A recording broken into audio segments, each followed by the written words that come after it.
নগদ থেকে বিকাশে টাকা পাঠাবেন কিভাবে? কোনো এজেন্টের কাছে না গিয়ে অ্যাপ দিয়ে সরাসরি পাঠিয়ে দিন মাত্র 5 সেকেন্ডে। আর হ্যাঁ, হাজারে খরচ কিন্তু মাত্র 8 টাকা 50 পয়সা। তাহলে চলুন, প্রথমে আপনার মোবাইল ফোন থেকে নগদ অ্যাপটি ওপেন করেন।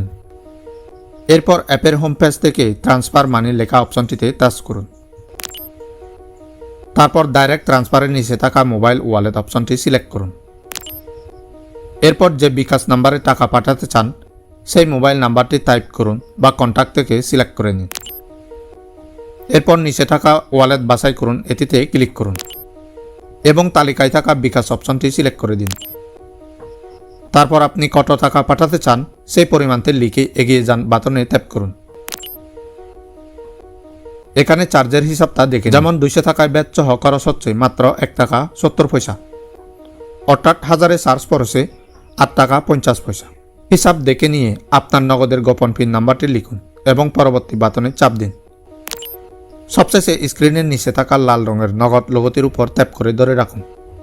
ব্যাস এটুকুই, মুহূর্তের মধ্যে আপনার টাকা নগদ থেকে বিকাশ অ্যাকাউন্টে পৌঁছে যাবে এবং স্ক্রিনে সফল হওয়ার মেসেজ চলে আসবে।